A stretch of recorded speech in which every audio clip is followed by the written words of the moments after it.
Yeah. So we are excited because we're here with Dan Noakes in the Lost River Range in East Idaho. We're actually on the ground for an on-the-ground podcast. We drove 7 hours from Boise to get out here last minute. Drove out here Friday night, showed up around 1 a.m. Well, there's a story behind it. Okay. Should I tell it? Or? Well, okay, we'll get to the story. Gotcha. Let's just let them know why the hell we're out in the middle of nowhere. Right. Dan Noakes is skiing all the 12,000-foot plus mountains in Idaho, and there's 9 of them. Yep, there's 9. There's 9 of them, and we're out here on location. We're helping him out. He's doing it throughout the month of April and May, and we're just really excited to be here. So, yeah, Dan, why don't you tell us why you call on me last minute to be out here? Yeah, well, so this project is to climb and ski all of the Idaho 12,000-foot peaks.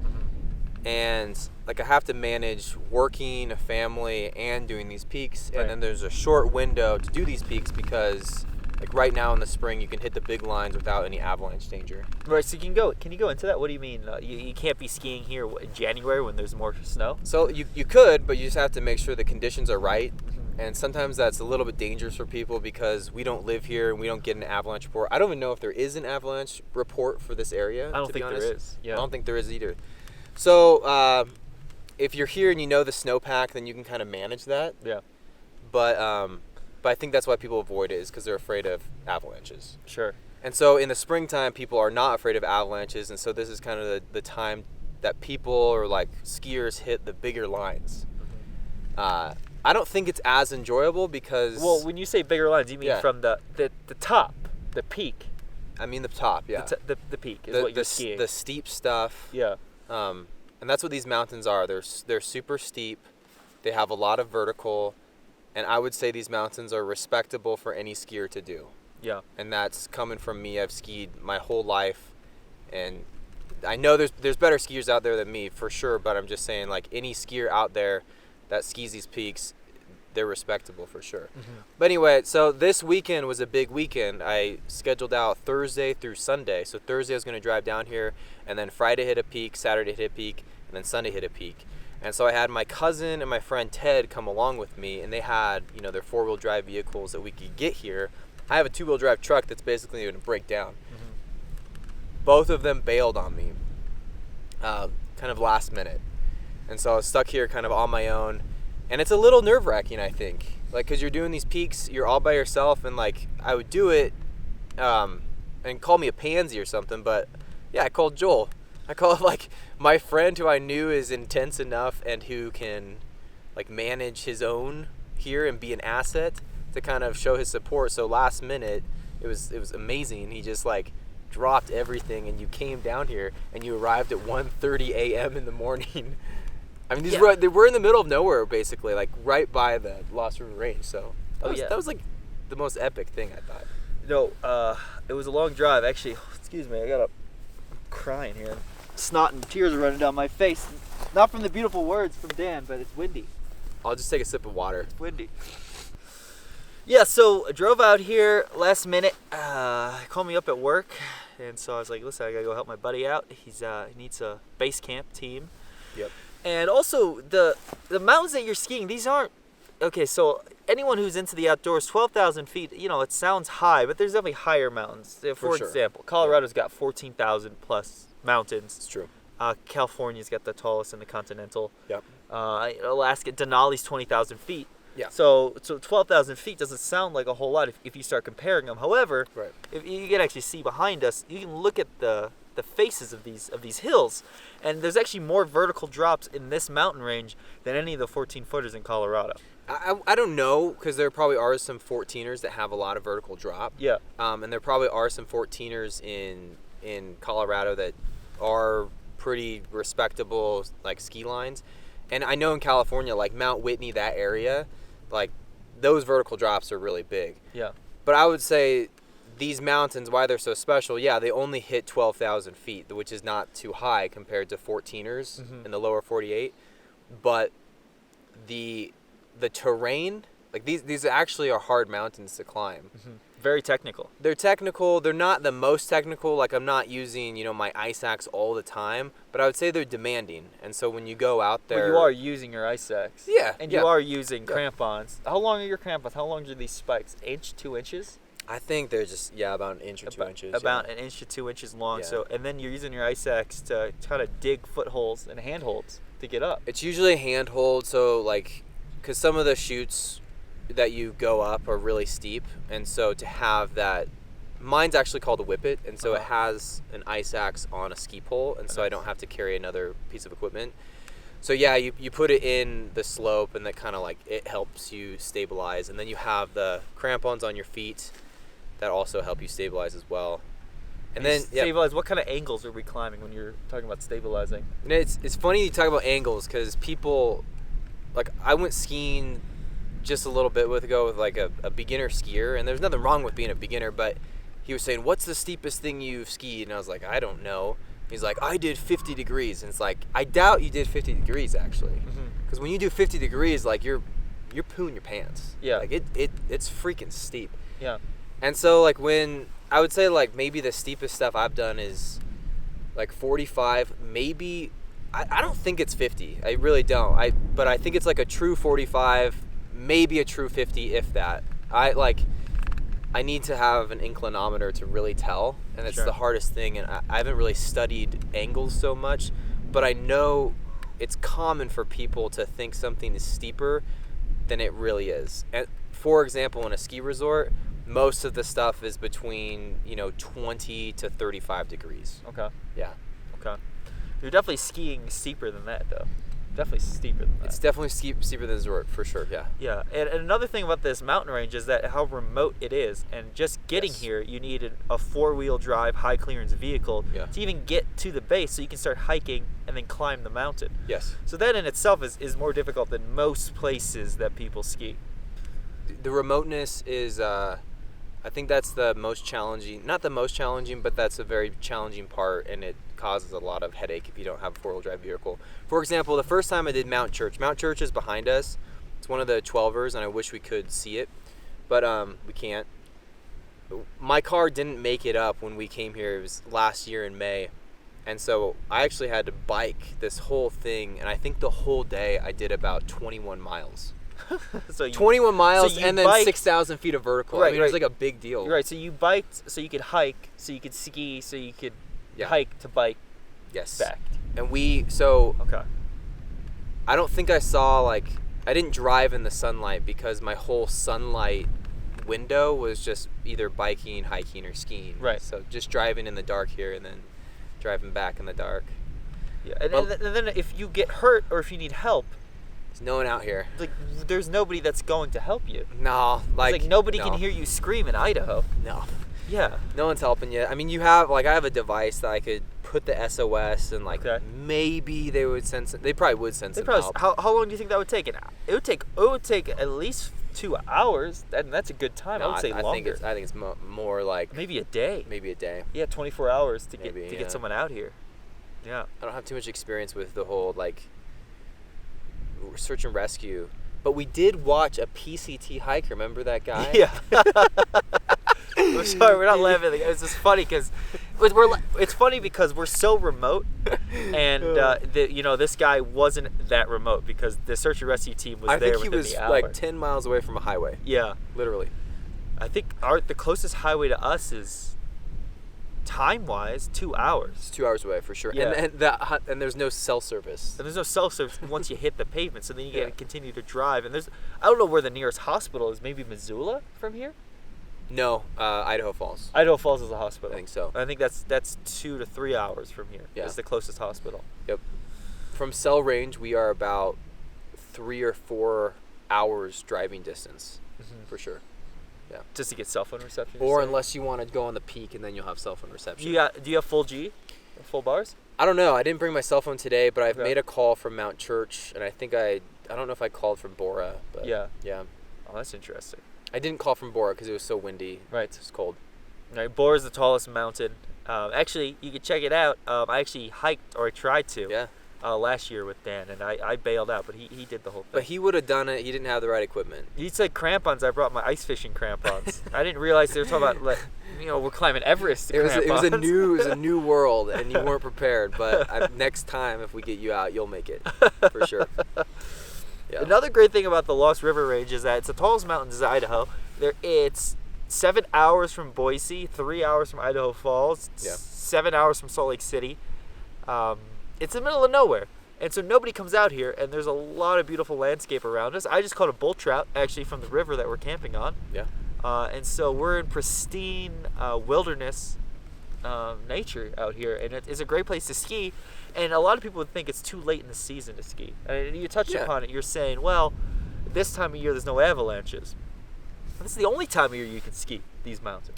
You know, you could ski in the winter, and I would love to ski in the winter. Like, if there was a powder day here and it was safe conditions, I would absolutely love to come here, and that'd be all time.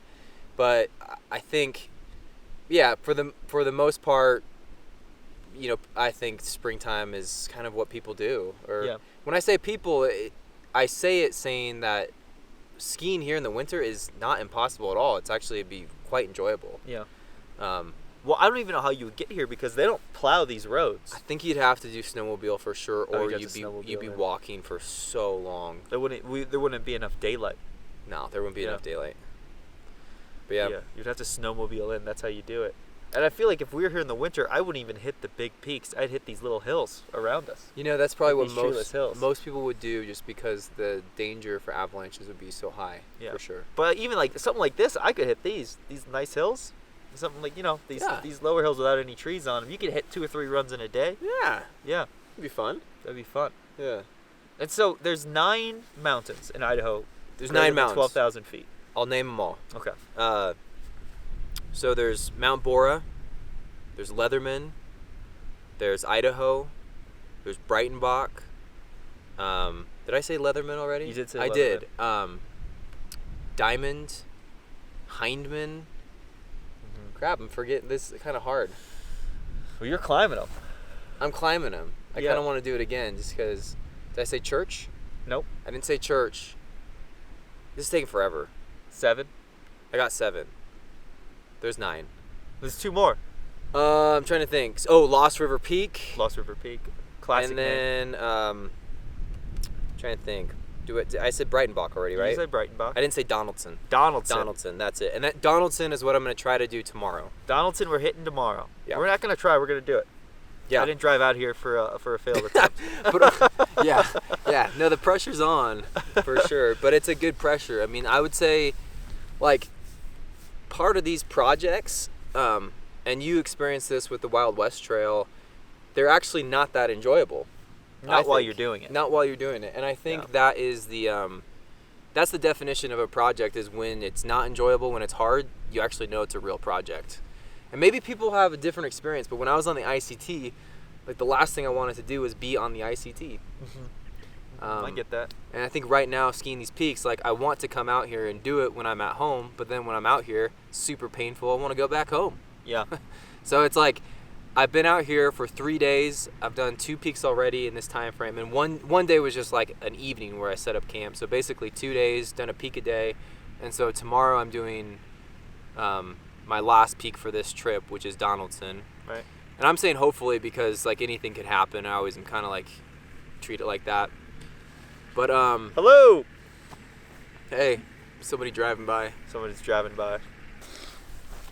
So, but I'm struggling with that because, like, I'm homesick. I want to go home, kind of, but I'm like pushing myself to do this last peak because I know this isn't your last peak. You still have 2 more. I still have 2 more after this. I really have 3 more peaks I need to do. Every peak is a struggle. Like, no peak is easy on this, and people have done this before. Like, I know there's a guy named Mark Ortiz, and he did this. And he actually, like, did it where he skied from the top. That's what he claims. And yeah, he did it. Are you not skiing from the top? No, like, for some of them, like today I skied from the top. Yeah. Because there's snow. But, for example, with Breitenbach, there wasn't snow. It wasn't snow at the top. So I had to go down to where there was snow. Did you climb to the top?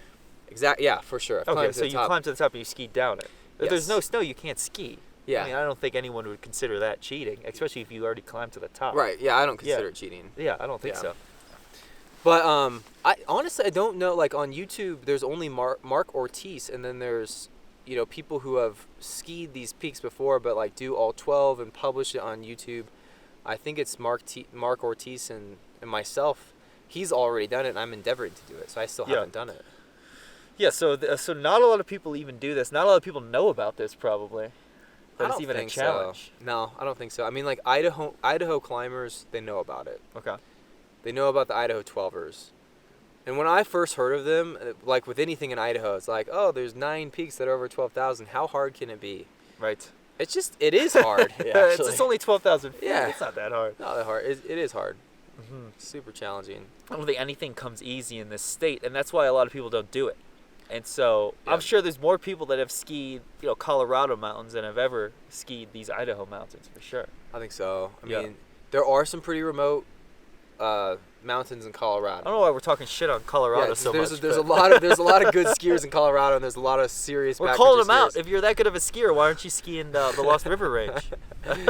No, this is definitely one of a kind place, and I mean, look at Yeah. these hills. They look taller than 12,000 feet. They look like big mountains. They are big mountains. These are serious mountains. This is serious weather too. Weather could just come up, blow you right off the top. this is the real deal. Like, Yeah.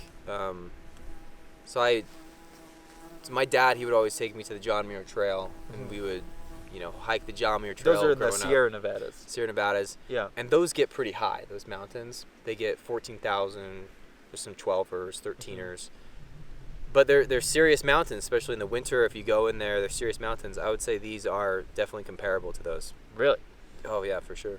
Really. What For makes sure. them comparable? Just the terrain, The terrain, the ruggedness. I mean, when Yeah. you get to these peaks, it's well above tree line. There's no trees. You can see we're kind of in a desert-like climate, and that's the Eastern Sierras is like that as well. Mm-hmm. And so these peaks have no trees on them, and you're on scree if you were in the summer, but in the winter or the spring, you're just on snow. Wow. Another thing too about these peaks is, like, when people think about skiing, they I think the East Coasters know, like, they ski on ice. Mm-hmm. The West Coasters, they think of powder, or like the resort people think of packed powder. Mm-hmm. When you are up on these peaks, like in the morning, you're gonna hit ice. If it's really hot, you might be able to hit some corn, maybe. But like my experience on these peaks is you're mainly hitting kind of like crappy snow. Yeah. So you're skiing crappy snow, which I don't even think my skis are really meant for it, and I'm having a hard time with that too, because Right, you were I saying want to charge it and stuff, but then when I do, like, I'm just kind of out of control a little bit, which I kind of blame it on my skills, but also too I'm like, how much of is the conditions, and you got to adapt yourself. Your skiing has to adapt to the conditions. Mm-hmm. And I think the really good skiers can do that very well, and they have no shame with doing that. And I think I struggle with that a lot of times, because I just want to like charge it and make it like look nice, and I have to remember, like, all right, like every condition has its style of skiing. Every condition, the conditions have to be right to really charge it and be completely safe. The consequences on these, if like you really charge it, like what I experienced today that could happen is you could go really fast, and then maybe like you're carving or something and you catch an edge. If you tumble going super fast, like you could tear whatever, like your neck ligaments or your ACL, MCL, like all that stuff. Right, and we're 3 hours from the nearest highway. Exactly. So like you do want to take things with caution while you're out here for sure, and play it safe. Like for example, yesterday when I was doing Breitenbach, like I scoped out this line that looked way better than just the line that I hiked up, but it was such a traverse away, and I had to go through scree and like just these like tight places. Honestly, it was south facing, so the sun was beating down on it so much that I kept on post-holing on the ridge line, and the image of a wet slide avalanche just like replayed in my mind over and over and over again. So I had to pull the plug and say, all right, I just have to ski down here just to play it safe. And I think that's like a lot of backcountry skiers, I think experienced ones will do that. They have like a lower risk tolerance sometimes when they're by themselves. So like I think people are like used to seeing the movies where like these experts totally charge down, and that has its time and place for sure. But I would say in backcountry skiing, like a lot of it is super calculated, Mm-hmm. and your objective is you want to go home. You don't want to get injured. Right. And I think as you get older, you realize like I had a broken leg last year. Like it wasn't worth it at all. Yeah. Like, why did I break my leg? And so that's the mentality I go with skiing too, is I don't want to break a leg. I don't want to break a neck. I want to go home. Mm-hmm. And so But I want to have fun. I want to get in the zone. I want to have, flow and all that stuff. Right. Yeah. Right. Wow. Yeah, I definitely want you home. That's one of the reasons I'm out here. So make sure he comes home safe. Oh, keeps his head straight. I can't tell you how much it's appreciated by me, by my wife. I mean, that was like the champion move, Joel, of you coming out here. It was I told him, I said, I think there's only one other person that would do this, and that's my wife. Yeah. And so that tells you, like, the friends I have. Come on, guys.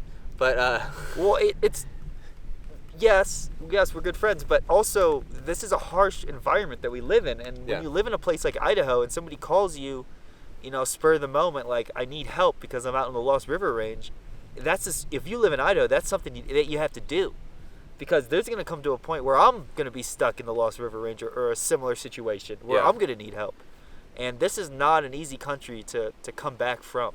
It's true. Yeah. Well, it's huge. I mean, if I do get hurt, we have the walkie-talkies. You're right there. Mm-hmm. If my car gets stranded, you're right there. Like, Mm-hmm. it's massively. It's just a huge. It kind of brings home to a rugged place. Yeah. For sure. You need to have other people out here, especially in a place like Idaho, where there's no infrastructure. There's no cell phone towers. Yeah. There's no electricity. There's no roads. Yeah. There's nothing out here. There's no people out here. It's us. Yeah. It is us. Yeah. So we did see some people drive by though. Right. There's been some people camping out here, which is good to see. Yeah, it's good to see. I wish they would stop and say hi, but no one stopped No to one talk to stopped. us. Yeah. But that's also another great part about Idaho. People leave you the hell alone. They do. Yeah. We talked about it that you kind of have to be pissed off actually in Idaho. Yeah, survive. you always have to be angry at something. It's true. It's true. Yeah. You do. It keeps you alive.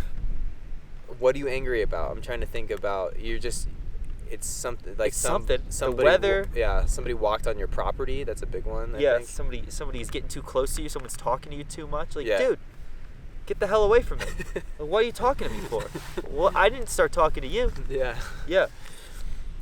Anyway.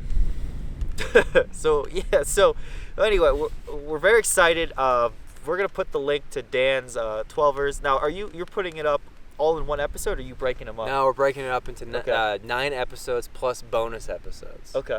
So, because sometimes, like with Hindman Peak, there was another shot. When I say shot, just another ski run that Yep. I saw. So I hiked up Hindman, then I hiked up another shot, and so I'll probably have a few probably only one bonus episode. Okay. To be honest, yeah. Okay. So far, we still got another weekend out here, though.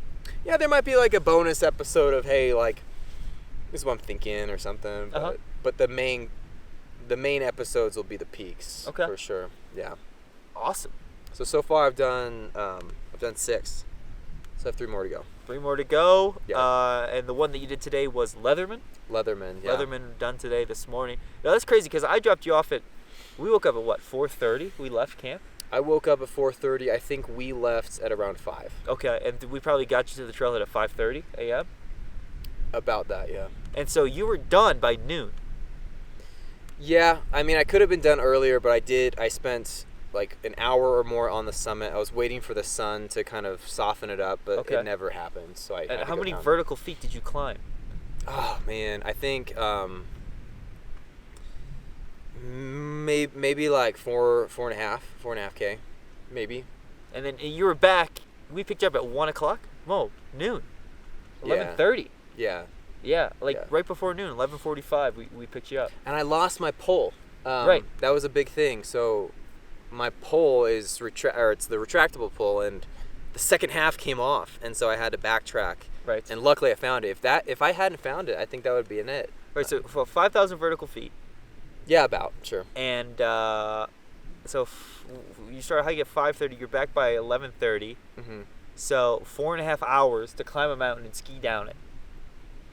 Yeah. No, I think it was a little bit more. Like Maybe 5 hours. I think it was like 5 or 6 hours. But that's like nothing. That's crazy. Yeah. Yeah.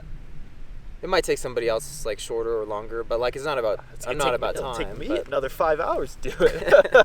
No, the thing. So, man, I was so disappointed yesterday because I had like these huge plans with some, friends and stuff like that, and like when they bailed, and I'm wondering if part of the reason was because maybe I was just going too fast for what they're comfortable with. Yeah.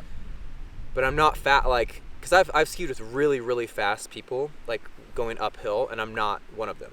I'm not a fast, I'm not technically that, but I've been doing it a lot this year, so I guess you're probably we're at the end of the season. You've been skiing every single day, would you say? I'm trying to ski at least. I want to do 4 times a week because I have a saying. It says if you ski 2 times a week, you're getting worse. Yeah. If you ski 3 times a week, you're staying the same, and if you ski 4 times a week, you're getting better. And so I always try to do 4, but honestly, like right now, it's winding so down because all the snow is melting and yeah. So you've been skiing 4 days a week since November, October? End of November. Yeah. So you're in prime physical shape.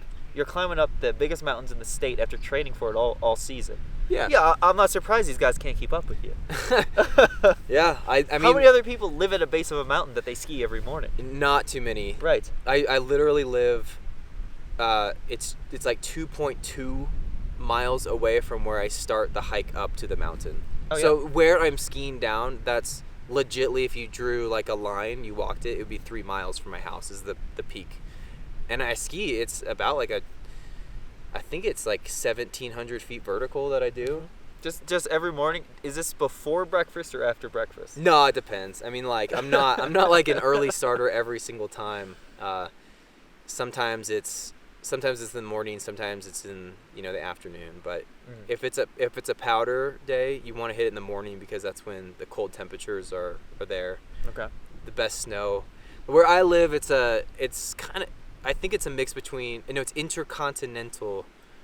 It's right at the edge of the Pacific Northwest kind of climate. Yes. If you go just an hour north of Donnelly, it's wet, it's beautiful, it's green. Yeah. Just an hour south, you're in Boise where it's dry. Right. So like Utah, I think it's continental snowpack. Okay. And then the coast is a maritime snowpack, so it's like really wet. We are in the in between. I think it's called intercontinental, or I'm totally fudging the name, but sure. But there's a lot of powder where you live. Well, there's powder, but like it goes away. So okay. In Utah, if you're like at a north face, that the snow stays pretty good because it's cold and it's dry.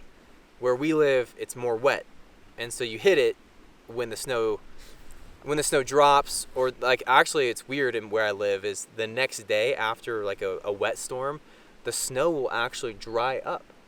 Like it will like the moisture will evaporate and the snow will be better. Wow. So that day we went, for example, super heavy snow, right? Yeah. The next day, it was completely different. So it's like an interesting area, and the snow always changes. But it's more wet. That's what I'm saying. Like you don't know how, like, what's the word? Clutch, pinnacle, like just all around awesome it was that you came. And I don't think the viewers understand that is. Like, he came at 1:30 in the morning when this place is so remote. Like, he came at the drop of a hat to support me, and that's huge. Well, it's a crazy expedition, and I want you to do it because I don't think many people have done it, and Thanks. There's a reason why people can't do this. A lot of it comes down to skill set and physical capability, sure, but I think the most reasons people abort a mission like this is because they lack the support. Sure. I can see that. And for sure. if I couldn't live with myself if the reason Dan Noakes doesn't ski all the 12ers in Idaho is because no one came out there to support him.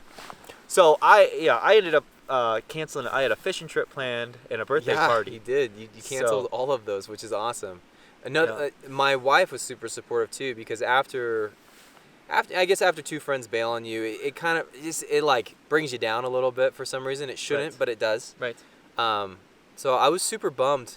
And I was thinking about maybe just calling it off because I was kind of scared coming out here by myself. But my wife said, "Hey, like, you need to. You're. No one's as passionate about you. Yeah. No one is as passionate about this besides you. Like, you came out here to do this. Go do it." And so that was awesome. Yeah. To hear that when. It's good support. Yeah, it's good support. Like we're not making any money off of this thing, so. Right, we're not making any money. Yeah, we're spending a lot of money on this thing. Dude, we're spending money, and we are spending the stimulus that the government has given us. So. Yeah, the feds have stimulated us to come out to the Lost River Range, and so you live up in Donnelly, which anyone doesn't know. It's just south of McCall by 40 minutes probably. No, 20 minutes. 20 minutes. It's 10 miles south of McCall. 10 miles south of McCall. He Yeah. lives on the northern shores of Cascade Reservoir. Yep. Just great fishing lake, actually. Yeah. World famous perch fishing of all fish. Yeah. And so you ski in the wintertime, obviously. Yeah. That's between the months of, that's basically November through May. mid-May. Yep. Yep. Yeah. Exactly. And so by the time June hits, what are you doing?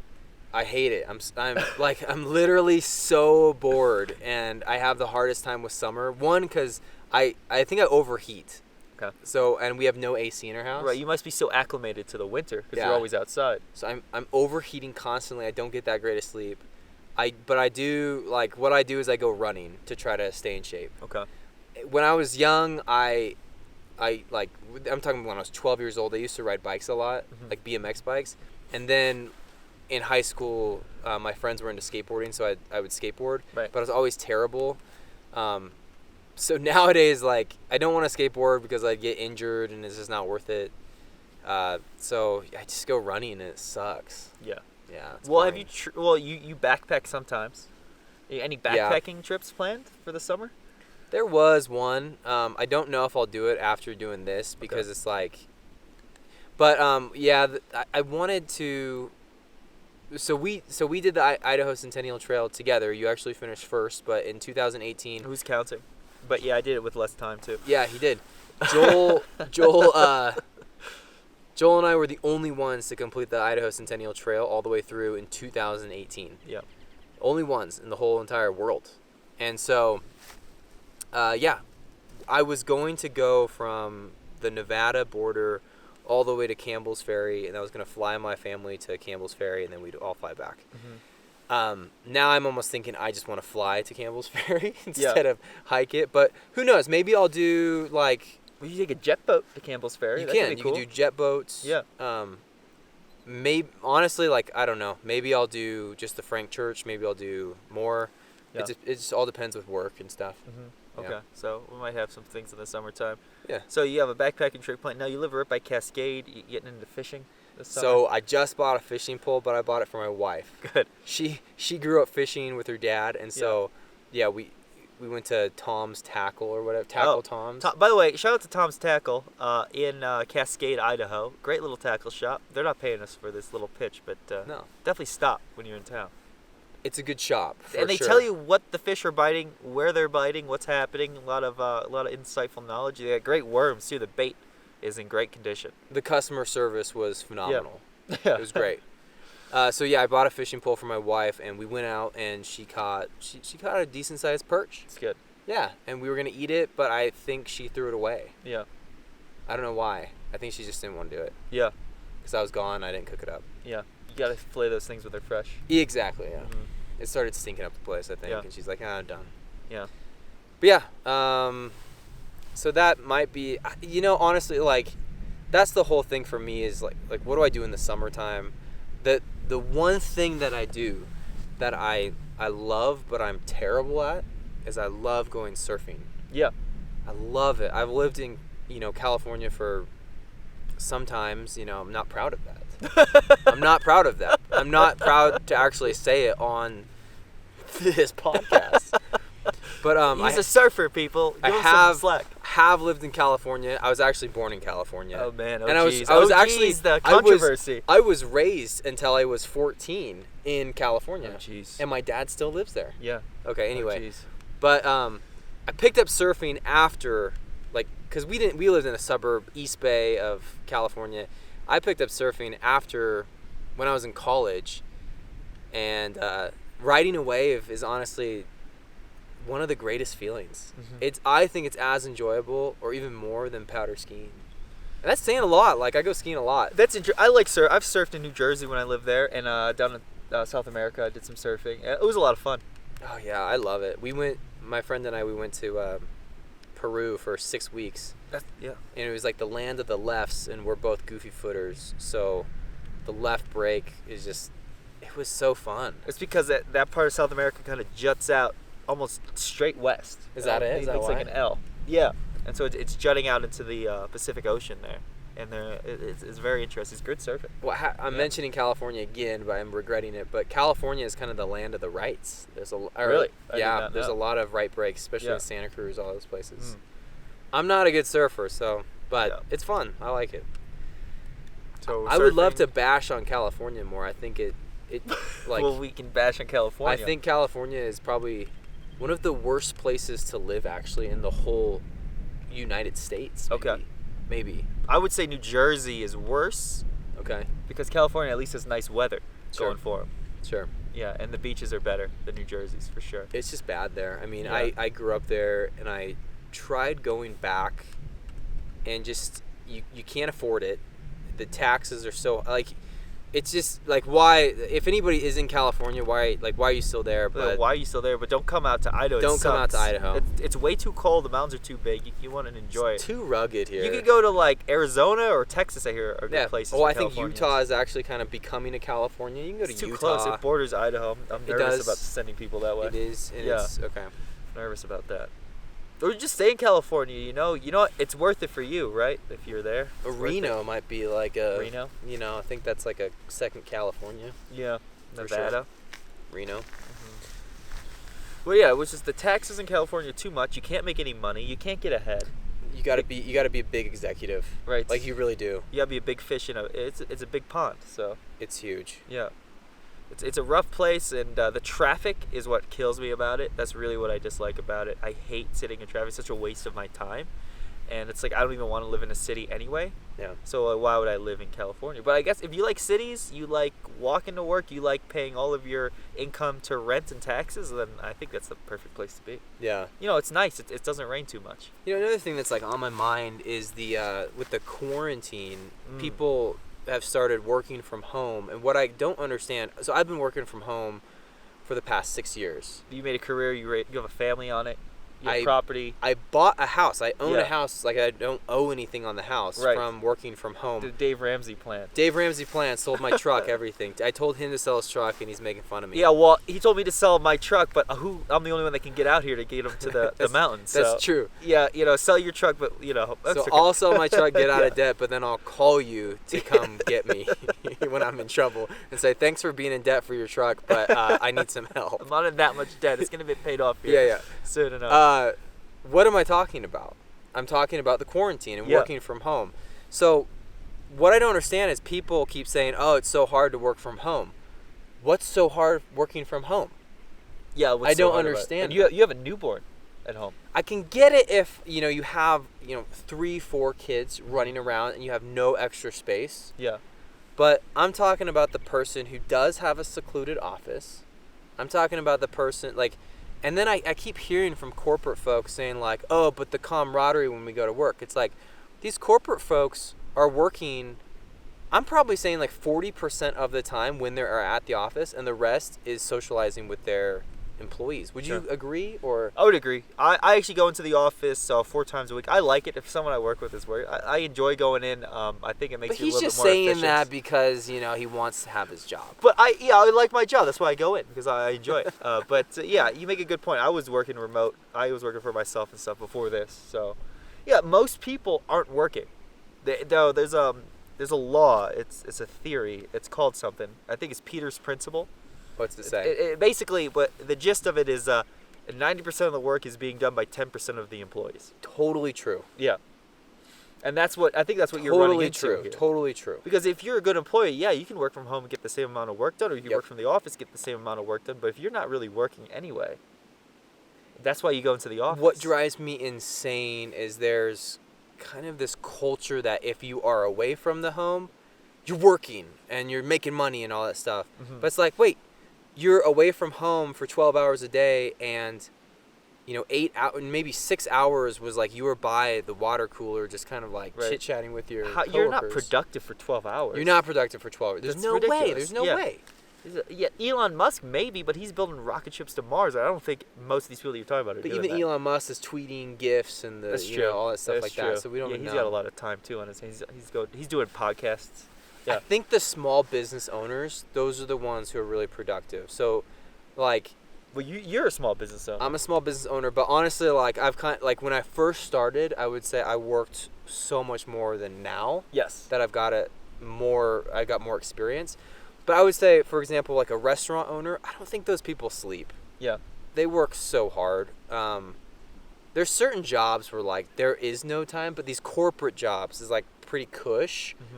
They got, I mean, come on, it just seems, sure, you have your stresses, you have all that stuff, but yeah.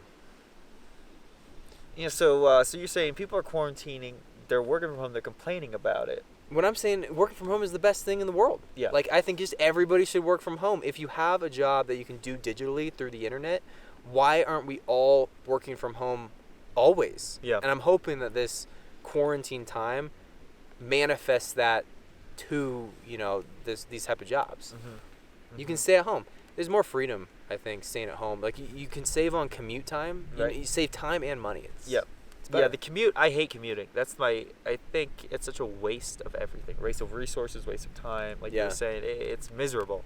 And everyone else is miserable, and you're just jammed up being miserable because nobody wants to be commuting.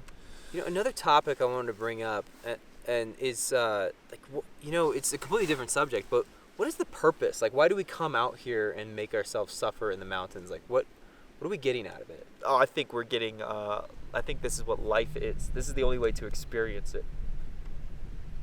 And it's nice to be comfortable. It's nice to have heat. It's nice to have like a house around you. And it's nice, and that's why we live in these things. It's nice. Right.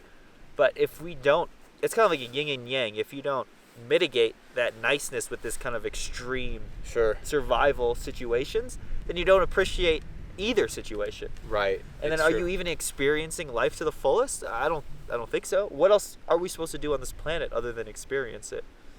We talked about since we did the ICT, we've done some public speaking events, you and I. That's true. And I think for me, what's been so hard to like connect the dots is, most advocates for the wilderness, I'm having a hard time understanding, like, well, I think I'm going to offend people by saying this. We offend everybody on this podcast. Okay, well, I'm really having a hard time connecting of like what's their mindset? Like, for me, I don't look, like, for example, before the ICT, I didn't even know what the word wilderness with a capital W meant. I thought everything was a wilderness. It's like, oh, we're in kind of wild places. That's the wilderness. No, wilderness is a government designated boundary that you can have minimal machinery.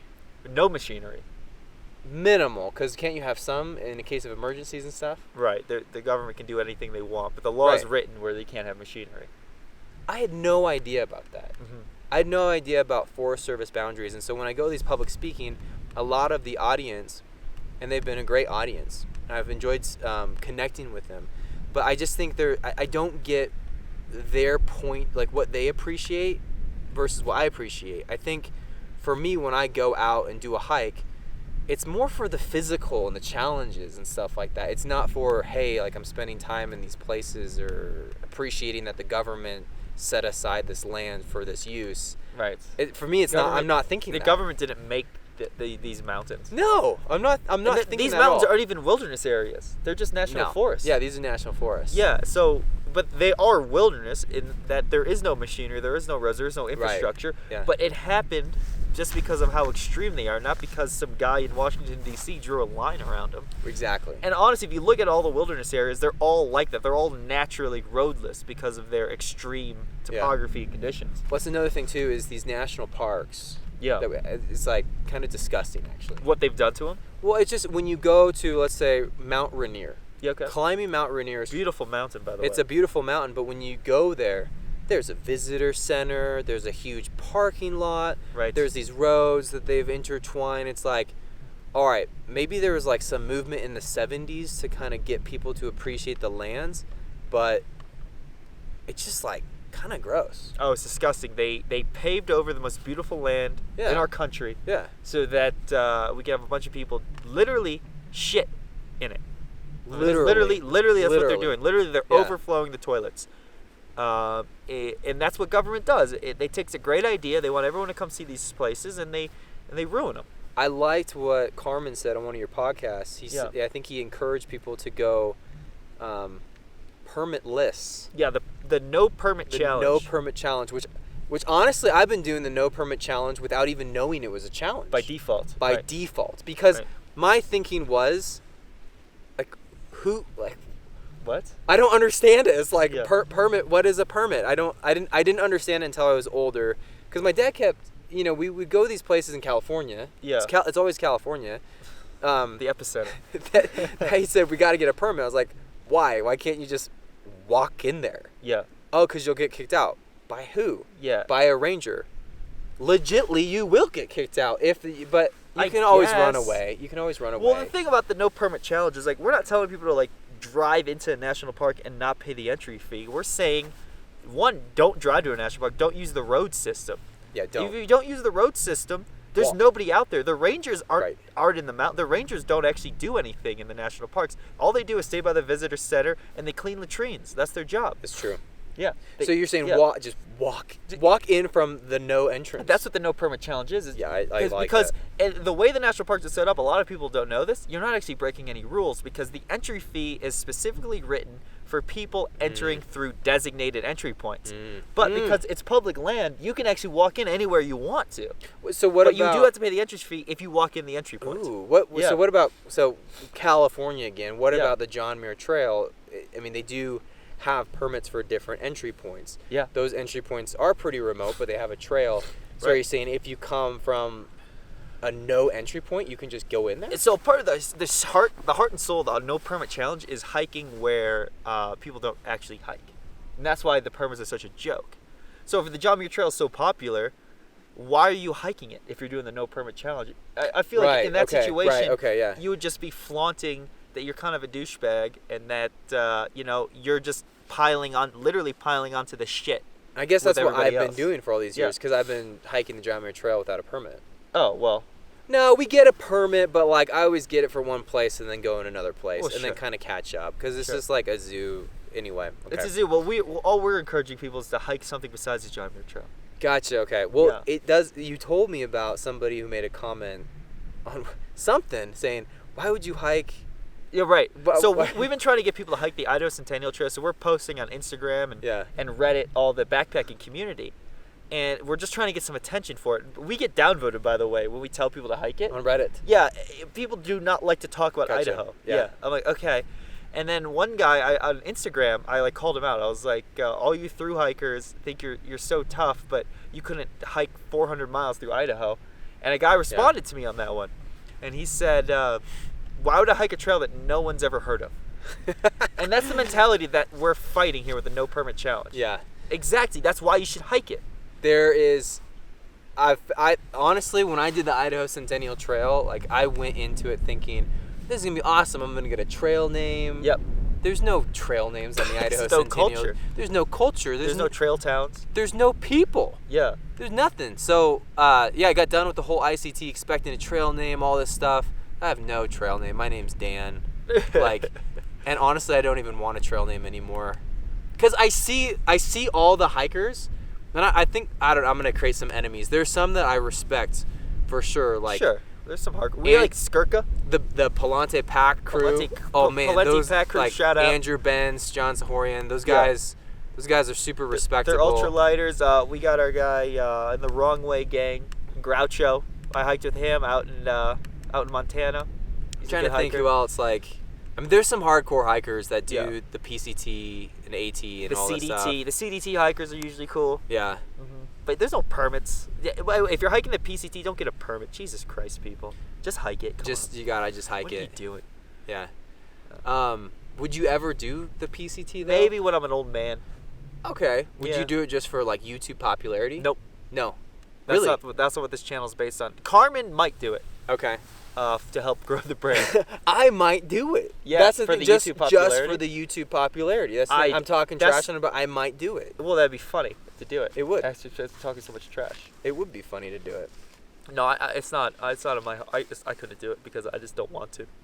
Well, we saw There's parts of it. I want to see the sequoia trees in Yosemite. No, I'm calling out that guy. What was his name? He's gonna hate. I think the whole backpacking community is gonna hate me. Yeah. His name was Second Chance. He got airlifted out of Oregon.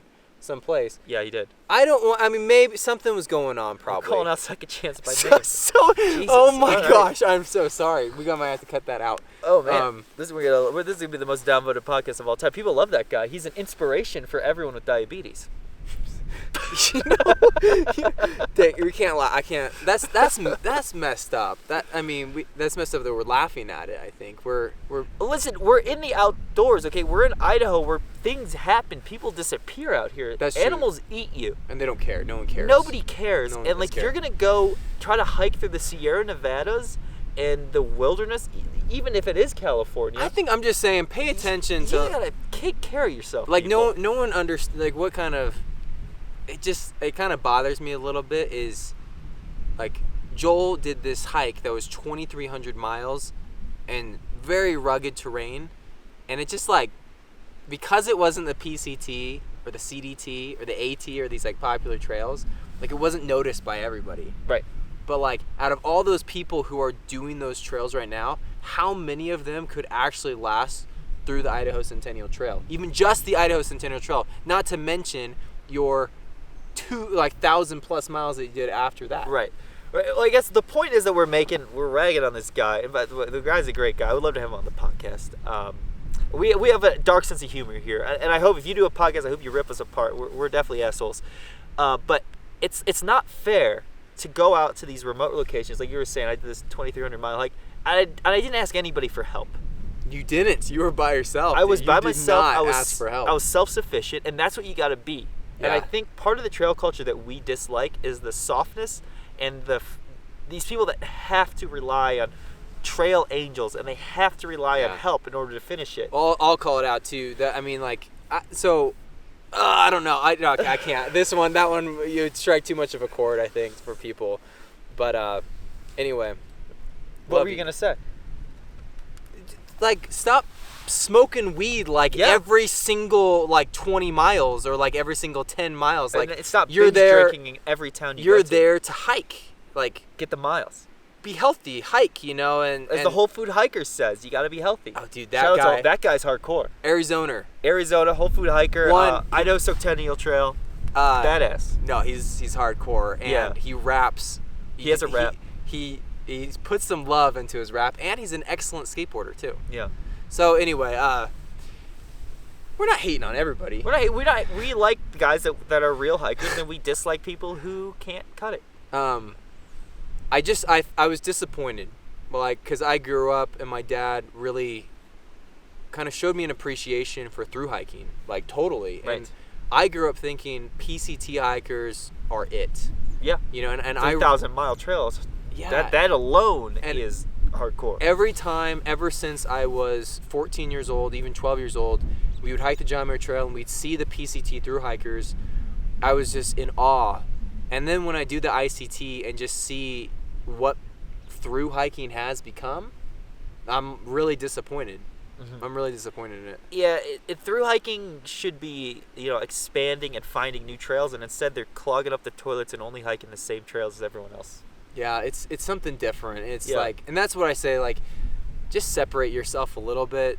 And I think it's easy to do in the hiking community. If everybody's doing 20 miles, do 30. And, there's probably 3,000 miles of hiking trails that you can go from the Mexican border to the Canadian border in the Sierra Nevadas that isn't part of the PCT. Yeah. Why do you have to hike that one particular? It's just a big it's a big social thing. Yeah.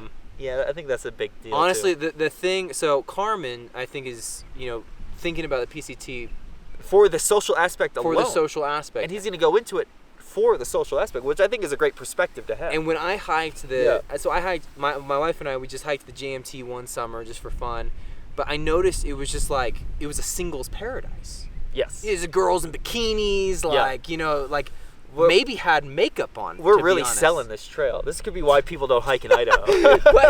but honestly, if I was a single guy, I would go on the PCT just to meet girls. Right. Honestly, and I think that's what Carmen wants to do. And he has, his head is in the right place. Why wouldn't you do that?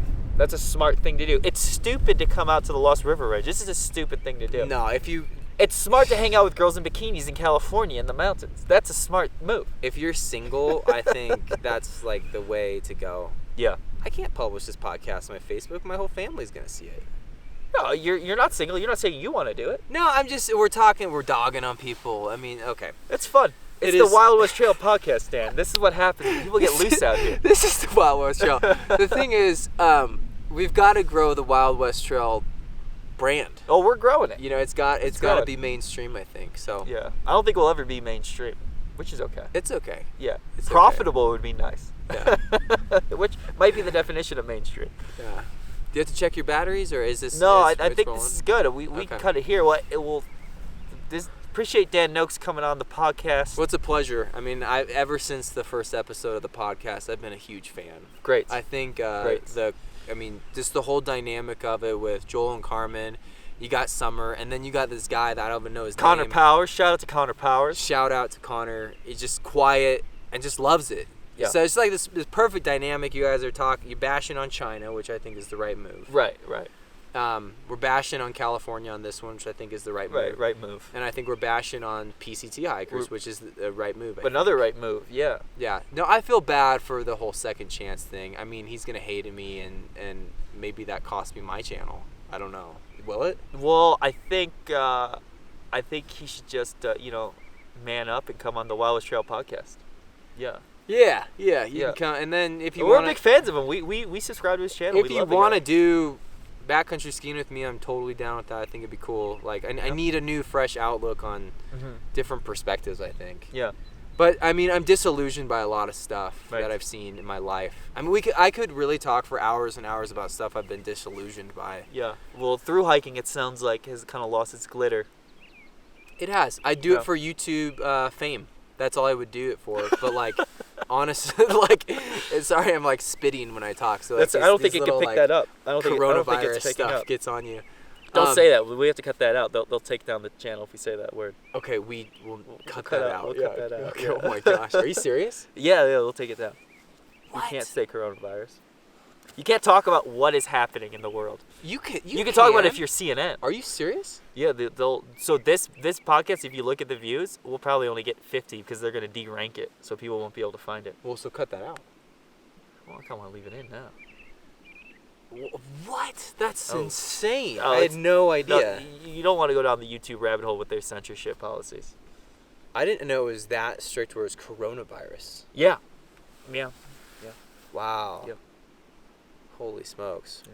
We'll just have to say kung but flu instead. I want to reiterate with this pandemic, I actually took precautions. Like we social distanced and we had masks on, and I wanted to do my part. I ate it up.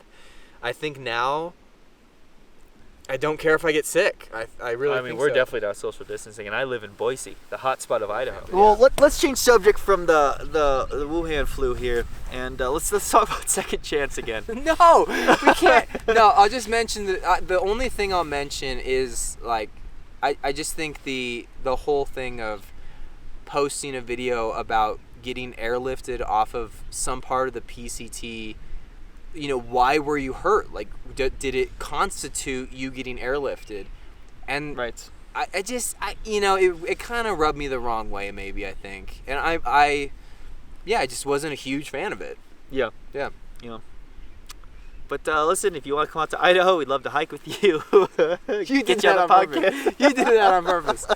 Man, you did that on purpose. No, so with this, okay, obviously you're still skiing. You're still doing everything that you want to do. Yeah. People losing their jobs. What do you make of it? Do you think it's a good thing that the government shut down? So, this is where I kind of disagree with some people. I liked the Jubilee, and I'll explain. No, that's a Mormon term. Can you explain what that means? It's not a Mormon term. A Jubilee is, I don't know what it is, but so a Jubilee was just kind of a time to rest. And so with the whole pandemic, I liked how things were slowing down. Mm-hmm. People were spending more time with their families. They were working from home. And it's what I've been preaching and doing for the past, 6 years. He walks the walk, people. Yeah, and so I liked how things slowed down. I'm not a huge fan of knowing people that got fired and stuff like that. But then they got government welfare checks. So it's like, all right, whatever, you're still getting money. I don't know. I liked kind of how things slowed down a little bit. I think before people were just buying and buying and buying, and that's why I told you to sell your truck. Yeah. But now you can save me out now here. I can come out to the Lost River. I Range, keep so. on spitting at you. Yeah. Sorry. Okay. Well, All you gotta stop telling me to sell my truck. I love that thing. Okay. It's just been brought up, so I thought I'd reiterate it. But I don't want you to sell your truck. I think it's a great truck. I like your truck. It's a great truck. Yeah. Yeah. It does hurt me though, because I'm a big debt-free guy, and I did have to take out a small auto loan on it. You're working though. Right. That's the thing. The auto loan we paid off. It was gonna be here's what pisses me off about this pandemic. I was 2 paychecks away from paying that thing off. Whoa! 2 paychecks. I'm done. taking off this too. And then the pandemic happened. Luckily, when I pay things off, I paid off all at once. So I save up the money. Oh wow! Just in case there's an emergency. But That's all why that I do interest is accruing though. I know. So you're paying more in interest. What are you doing? It's for an emergency situation, and luckily I do save it up. Sure. Because I was gonna pay it off but it wasn't that much interest. I was gonna pay it off in 11 months. So you pay the minimum amount every time? No. I was paying double every time, and at the same time I was saving up a bunch of money, and I was ready to pay it off at the 11th month mark. Okay. And then, but luckily I saved up all this money instead of dumping like half of it into the truck, because then the pandemic happened and I had all the money saved up to pay off the truck. Yeah. To live on. Yeah. So, and that's why I do it, just in case there's an emergency. And Jesus Christ, luckily I did it that way. Because if I paid off the truck instead of, in like... You wouldn't have that cash. cash. I would have had no safety net. Right. And so that's kind of my philosophy is total Dave Ramsey. Yeah. And a lot of people disagree with it, but a lot of people, it's helped a lot of people. It's just you have an emergency fund for 3 to 6 months. Yeah. And you don't go into debt. The only time I went into debt was to buy a home, and honestly, I hated it. Yeah. And so I paid it off in 1 year. Yeah. Because I hate having Right. debt. Right. But honestly, people get rich off debt. Like our whole economy is a debt-driven economy, and that is. Well, we have an inflationary currency which needs debt and consumerism. Yes. Because if you save your money, they steal it from you in inflation. And they also give you a stimulus saying, "We need you to spend this money, not save up for an emergency. We need you to spend this money." Yeah. So our whole economy is a debt-driven economy. And a lot of people make good money by leveraging themselves. Right. You can leverage up to 90% sometimes, depending on how much equity you have. I don't like is you have people making a lot of money, and they have this rich lifestyle, buying fancy cars, big houses, and then you have the middle class, which sees that and says, "Oh, I want it too," and so, but they can't afford it, and so they go into debt to bring off an image like they have a lot, but they really don't. And then so it puts pressure on everybody, and then everybody's saying, "Hey, let's remodel the house. Hey, let's buy this new car. Hey, let's go on this vacation." It's like, whoa. We don't have all this money like these rich people do. Yeah. Let's save a little and slow down. So that's why I like the Jubilee. That goes back to the Jubilee. With the Jubilee, everything kind of slows down. Just slow down a little bit. So I wasn't all about like getting back to work right away. Sure.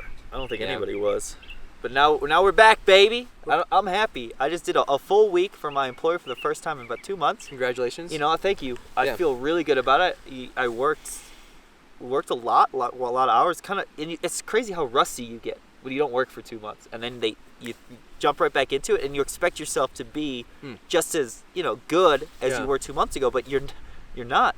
Yeah. It's crazy because you're spending 40 hours a week doing this role. Yeah. And then you take 2 months off, and it's like there's some days I was like, Jesus, I feel like I've never done it before. Yeah.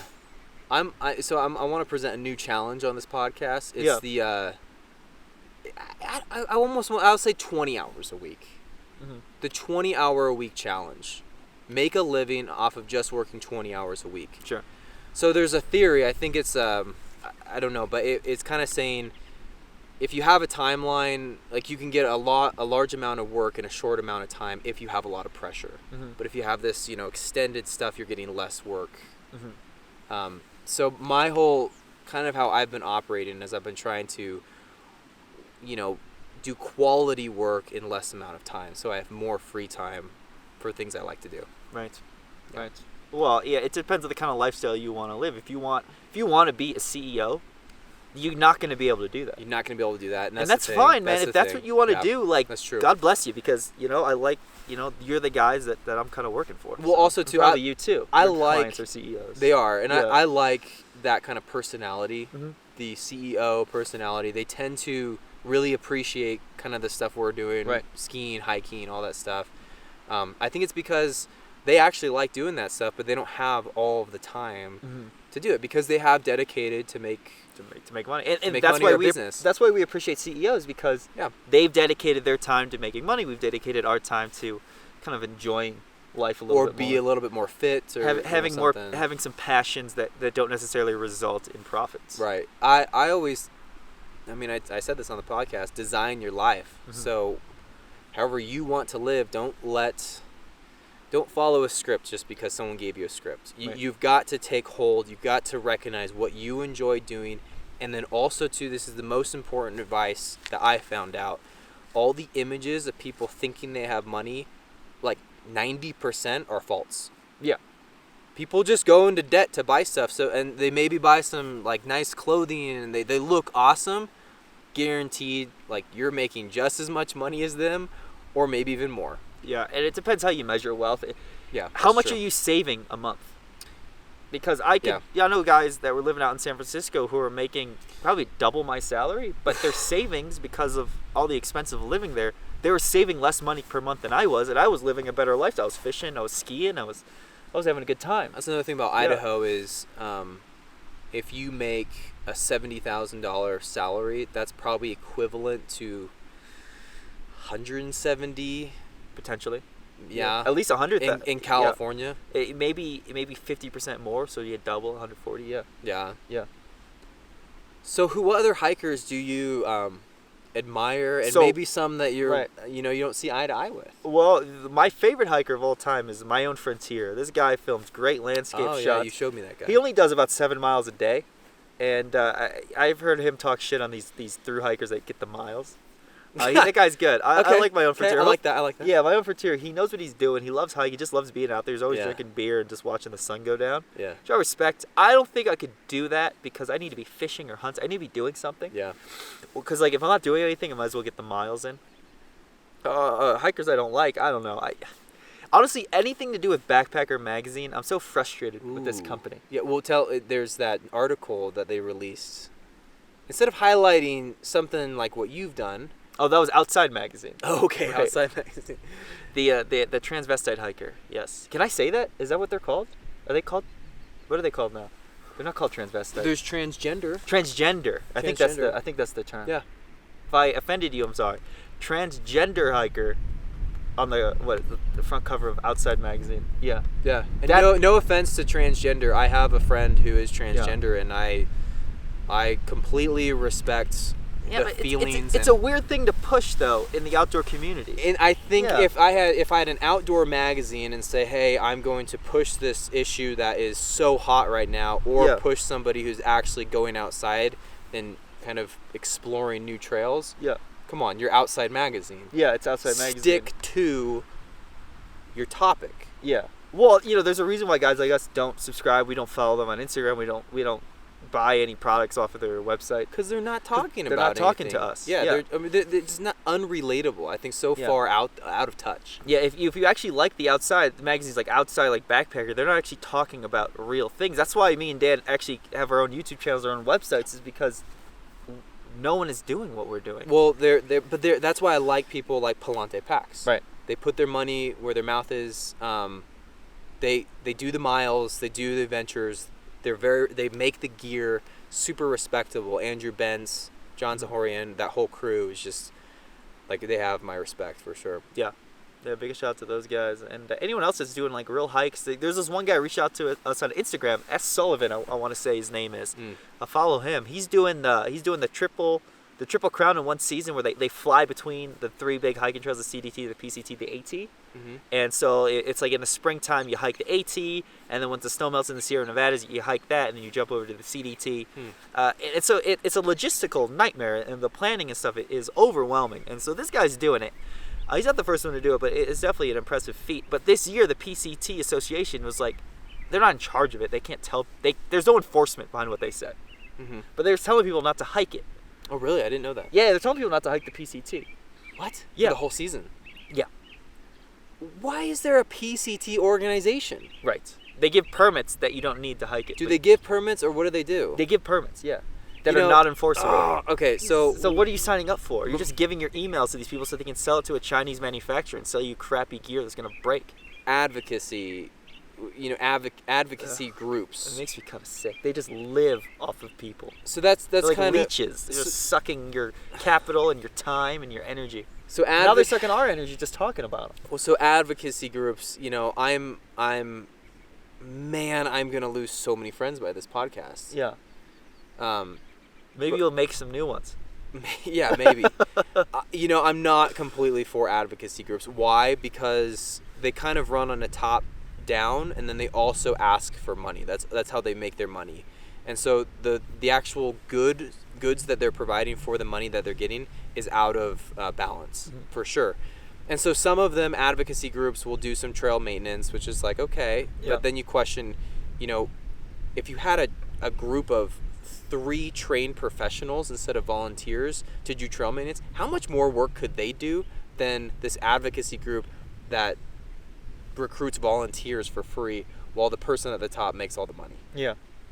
And then where do they get their money? Well, donations, so they're asking, and government grants, which comes from us. Yeah. And it's like, do we really does the PCT need an advocacy program? And maybe they do. They say maybe that's why it's so well maintained, because they do have an advocacy group. Yeah. But I know the ICT, Clay Jacobson, he's trying to start an advocacy. Shout out to Clay.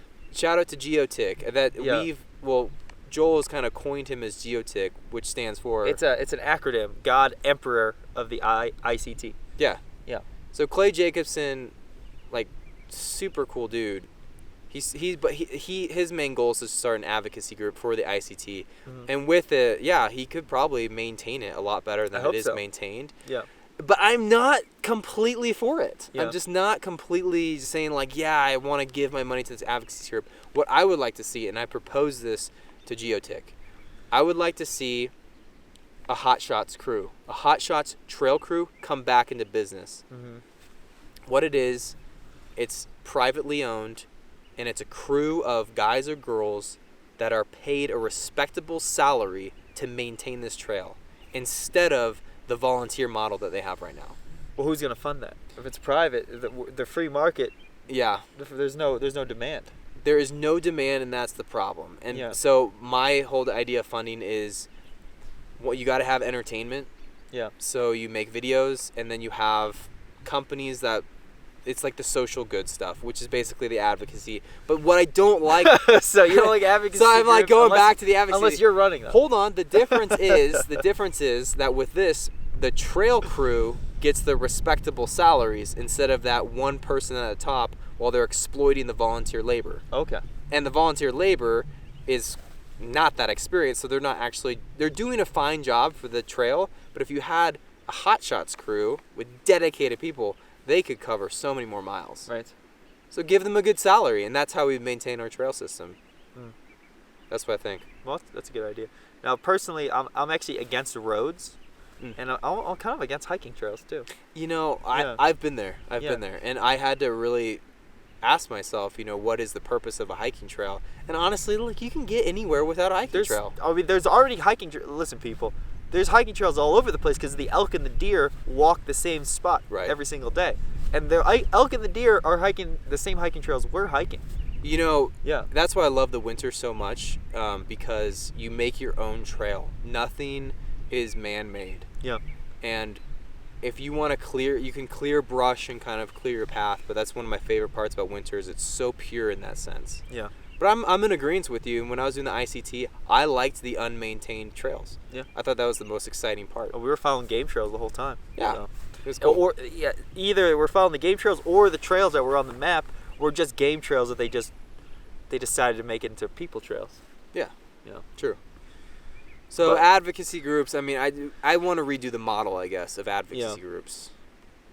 There's definitely a lot of bloat, and they could be restructured for sure. Which is the guy on top gets so much money, and I guess he started the whole thing, and then he asked for volunteers, and people just sign up and they do it because they want to be outside. But then they always say, oh, this is internship experience. Stop. For what? Stop Experience for what? selling that. Yeah. Excuse me. Stop selling internship experience. And if you're a college student, don't buy that. Wait, unless if you're a college student, drop out right now. What are you doing? you got to drop What out. are you going to be, a doctor? If you're not, drop out. But Yeah. anyway, I would say with internships, don't trust these people that say, hey, this is an internship. If you want an internship, go to one of the big companies like Google, Cisco, these Yeah, big and companies. meet some girls at least. Jeez, get something out of it. Get that intern instead of working on the trail system. At least, and they make sure they feed you. You get free meals, and you can meet some co-eds. Better make your Yeah. own internship and go make a trail Better yourself. make your own company. Yeah, Yeah. make your own trail. Start the advocacy group that I'm talking about, where you have the Hot Shots crew, where you pay them a respectable salary. It's a good idea. And I don't know how that would get funded. I've tried to Yeah. run the scenario over and over in my mind, and it's just companies or individuals who want a trail system. Well, yeah, I could foresee one of the funding mechanisms I could foresee is Wild West Trail becomes popular enough where we're actually selling more products, and in order to keep it popular, we need to continue to get fresh content from the Idaho Centennial Trail. So then a company like us would have to pay a trail crew to go out there so we can continue to get fresh content so that we could continue to sell products. I actually remember you telling me that on the trail, and I think we were by Chamberlain Basin when you said it. Yeah, that's the idea. So, you know what, people, go to our website, buy a silicone pipe, buy a magnet from us. We have hiking trails for sale, the Idaho Centennial Trail, the most accurate map ever made. Go buy one of those. Support us, subscribe to us. I gotta do one more shout out. I think his name is Jason Reiser. If you're out there, you're a mystery to me, but I want to meet you. What did he do? He hiked the Idaho Centennial Trail way faster than we did, and I think he hated it, you said. This is the guy, yeah. Yeah, veteran. Oh man, Yeah. he just looks so you crushed it. He crushed it. He didn't see any. He said he didn't even see an elk or a deer, which is crazy because I almost ran into an elk driving here last night. There was somebody else, Gray. She's not from the United States. Right, Norwegian. But lady. she also crushed it. She crushed it, yeah. Hardcore. She crushed it. And then there's a mystery guy, JT, that hiked some with Nathan Armstrong. Yeah. And another guy that would be awesome to have on the podcast. Yeah, so if anyone who hiked the ICT is watching this, yeah, reach out to us. We'll get you on the podcast. A lot of people have hiked the... Well, I think they do watch it. Yeah. Because you're one of the only guys that have talked about it. Yeah, so, get out here, people. We'll get you on the show. We'll talk about your experiences in the heart of darkness here in Idaho. Yeah. Cool. Well, subscribe. Thanks for joining us. And give it a like. Yeah, give it a like. Share it if you can. Share it. Yeah. It's... definitely subscribe to Dan Noakes. He's doing these 12ers, so... Yeah. It's going to be insane. Search Dan Noakes and you'll find me. Mm-hmm. Got some good videos. Right on.